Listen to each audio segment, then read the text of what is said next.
Theophilus, so that you may know the certainty of the things you have been taught. Luke chapter 1, verses 3 and 4. You have to understand that people in the first century valued eyewitness testimony. And this is why, from the 2nd century on, it was important to the early church fathers that the people who were alleged to have written the Gospels actually wrote them, and that they were eyewitnesses of the things they wrote. We have actually very early attestation of the authorship of the Gospels. The early church father Papias, for example, as recorded by the church historian Eusebius, identifies Mark's Gospel as essentially the eyewitness account of Peter. Well, Papias was a disciple of the Apostle John, so we are only one generation removed from Jesus himself. That's a pretty close testimony, and strongly suggesting that, in fact, the Gospels are based on eyewitness accounts. Now, of course, it's not what you would have seen if you had a video camera there, because, after all, if you put a video camera on a street corner, even in Washington, you'd get politicians coming to and fro. You wouldn't actually have a story that would make sense. You'd have a string of random, unsorted events. That doesn't mean that none of it happened, that it's all made up. It's just to acknowledge what is blindingly obvious, that it has been edited and no doubt shaped by the needs of the community, because people tell the sort of stories that they want to tell, because this matters to us urgently here and now. Most historians date Jesus' birth between the years 7 and 4 BC, and his death no later than AD 33.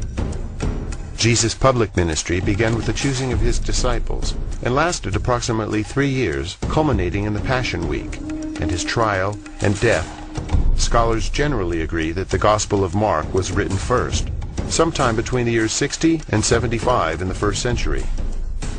Matthew and Luke were probably authored shortly after, followed by the Gospel of John.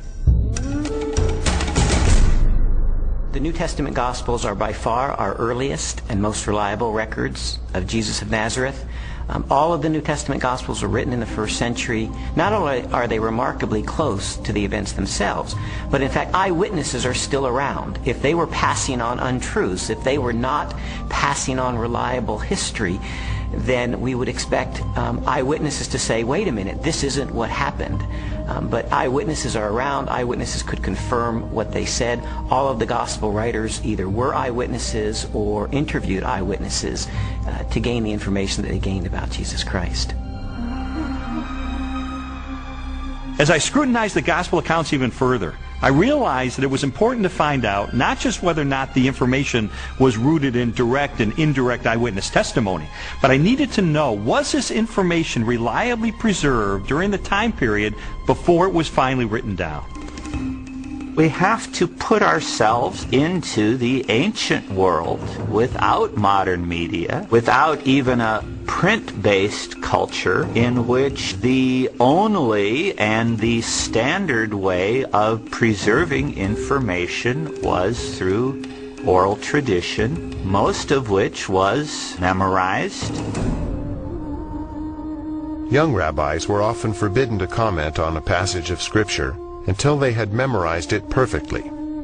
In fact, it was not uncommon for rabbis of Jesus' time to commit the entire Torah to memory. I've sometimes heard people say, look, I've been in a situation where I whisper something to someone, they whisper it to someone else, and it goes through 10 or 11 people, and by the time the last person tells what was said, it's totally different from what I told the first person. And we can't trust the Gospels for the same reason, because it was transmitted over a long period of time.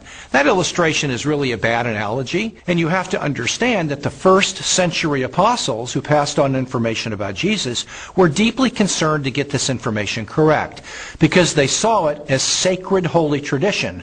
It wasn't about what Joe was eating for dinner last Wednesday night.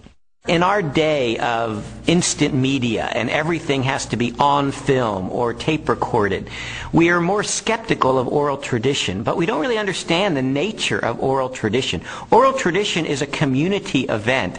A story is passed down by individuals within that community. Well, if they get it wrong, you've got an entire community that's going to correct them. So it is self-correcting all the way. These stories were passed on reliably because they were passed on by the community of disciples. In fact, we now have scholarly studies that have been done of oral cultures, and we know that through several generations, oral tradition can be preserved and passed on without changing a thing. Even though I became convinced that ancient cultures could pass along oral tradition reliably over time, I still had an obvious objection to the New Testament, and that was, isn't it really filled with contradictions?